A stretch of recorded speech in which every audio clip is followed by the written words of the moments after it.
Hi, എന്തൊക്കെയുണ്ട്? സുഖമല്ലേ? സനിലാണ്. നമ്മുടെ ഓഡി Q7 വർക്ക് കംപ്ലീറ്റ് ആയിട്ടുണ്ട്.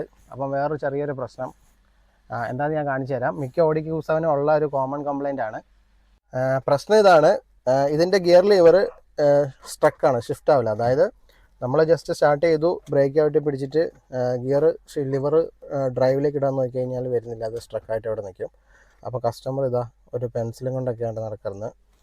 ഇവിടുത്തെ ഒരു കവറുണ്ട്, ആ ഒരു കവറൊക്കെ റിമൂവ് ചെയ്ത് വെച്ചിരിക്കുക ഓൾറെഡി. എന്നിട്ട് ഇതാ ഈ ഒരു ഹോളിൽ ഇങ്ങനെ ഇത് ഇൻസേർട്ട് ചെയ്ത് കഴിയുമ്പോൾ നമുക്കിതിങ്ങനെ ഷിഫ്റ്റ് ചെയ്യാൻ വേണ്ടി പറ്റും. അപ്പം പ്രശ്നം ട്രാൻസ്മിഷൻ കൺട്രോൾ മോഡ്യൂൾ വർക്ക് ചെയ്യാത്തതാണ്. വേറെ വർക്ക്ഷോപ്പിൽ നിന്ന് ചെക്ക് ചെയ്തിട്ടുണ്ടായിരുന്നു അവർ. അപ്പോൾ ട്രാൻസ്മിഷൻ കൺട്രോൾ മോഡ്യൂൾ മാറ്റണം എന്നാണ് പറഞ്ഞത്. ട്രാൻസ്മിഷൻ കൺട്രോൾ മോഡ്യൂൾ വരുന്നത് അതായത് നമ്മുടെ പാസഞ്ചർ സൈഡ് സീറ്റിൻ്റെ അടിയിലാണ്. ഇതിലിവിടെയാണ് ട്രാൻസ്മിഷൻ കൺട്രോൾ മോഡ്യൂൾ വരുന്നത്. അപ്പോൾ ഇതിൻ്റെ കോമൺ കംപ്ലൈൻ്റ് ആണെന്ന് ഞാൻ മുമ്പേ പറഞ്ഞു. അതിൻ്റെ പ്രശ്നം എന്താണെന്ന് ചോദിച്ചു കഴിഞ്ഞാൽ ഈ ഫ്ലോർ മാറ്റ് ജസ്റ്റ് ഒന്ന് പൊന്തിച്ച് കഴിഞ്ഞാൽ നമുക്ക് കാണാൻ പറ്റും, ഇതിൻ്റെ ഉള്ളിൽ ഫുള്ള് വെള്ളം ഇറങ്ങിയിട്ടുണ്ടാവും. കണ്ടില്ലേ? കണ്ടല്ലോ. അപ്പോൾ ഈ ഒരു വെള്ളം ഇറങ്ങിയതുകൊണ്ട് ഈ ഒരു വയർ ദ്രവിച്ചു പോകുന്നതാണ് അതിൻ്റെ കംപ്ലൈൻറ്റ്. ഇത് ട്രാൻസ്മിഷൻ കൺട്രോൾ മോഡ്യൂളിലേക്ക് പോകുന്ന പവർ ലൈനാണ്. അപ്പോൾ ഇവിടെ ഒരു ജോയിൻറ്റ് കണക്ടർ വരുന്നുണ്ട്, ഇതുണ്ടല്ലോ.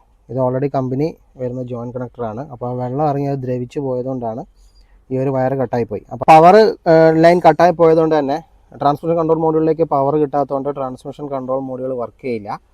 അപ്പോൾ അതുകൊണ്ടാണ് ആ ഒരു പ്രശ്നം ഉണ്ടായിരുന്നത്. ഇതിപ്പോൾ നമ്മൾ ക്ലിയർ ആക്കും. അപ്പോൾ ഓഡി Q7 ഉപയോഗിക്കുന്ന ആൾക്കാർക്ക് വേണ്ടിയിട്ട് നിങ്ങളുടെ വണ്ടികൾക്ക് ഈ ഒരു പ്രശ്നം ഉണ്ടെന്നുണ്ടെങ്കിൽ ട്രാൻസ്മിഷൻ കൺട്രോൾ മാറ്റണം എന്നൊക്കെ വർക്ക്ഷോപ്പിൽ നിന്ന് പറഞ്ഞിട്ടുണ്ടെങ്കിൽ ആദ്യം ജസ്റ്റ് ഞാൻ ഈ പറഞ്ഞ കാര്യം കൂടെ ജസ്റ്റ് ഒന്ന് ചെക്ക് ചെയ്ത് നോക്കിയോ. കാരണം Q7 വരുന്ന ഒരു കോമൺ കംപ്ലൈൻ്റ് ആണിത്. മിക്ക Q7 ഈ ഒരു പ്രശ്നമുണ്ട്, കുറച്ച് പഴയ മോഡലിന്. കാരണം ഒന്ന് കവൾ ടോപ്പിൻ്റെ മുകളിൽ കൂടെ വരുന്ന ഒരു വെള്ളത്തിൻ്റെ ലീക്കേജ്, അതേപോലെ AC-ൻ്റെ വെള്ളത്തിൻ്റെ ലീക്കേജ്, ഈ ഒരു പ്രശ്നങ്ങൾ കൊണ്ടൊക്കെ ആ ഒരു വയറിങ് ഇങ്ങനെ ദ്രവിച്ചു പോകാനുള്ളൊരു ചാൻസ് ഉണ്ട്.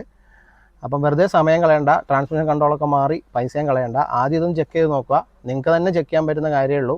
ജസ്റ്റ് ആ മാറ്റൊന്ന് പൊന്തിച്ച് നോക്കിയിട്ട് ആ ഒരു ഞാനിപ്പോൾ കാണിച്ച ആ വയറിങ്ങിന് എന്തെങ്കിലും ഇഷ്യൂ ഉണ്ടോ എന്ന് ചെക്ക് ചെയ്ത് നോക്കുക. കണക്ടറിൻ്റെ ഇഷ്യൂ നമ്മൾ റെഡിയാക്കിയിട്ടുണ്ട്. ഗിയർ ലിവർ മൂവ് ചെയ്യുന്നുണ്ട്, വേറെ പ്രശ്നങ്ങളും കാര്യങ്ങളൊന്നുമില്ല. എൻജിൻ കൺട്രോൾ മോഡിലുണ്ടായിരുന്ന DTCയും ഇപ്പോൾ ക്ലിയർ ആയിട്ടുണ്ട്. ഇപ്പം ഒരു ഫോൾട്ടും കാണിക്കുന്നില്ല. ഇത്രയേ ഉള്ളൂ, സിമ്പിൾ കാര്യം. ജസ്റ്റ് ഒരു ഇൻഫർമേഷൻ എല്ലാവരിലേക്കും ഒന്ന് ഷെയർ ചെയ്യാം.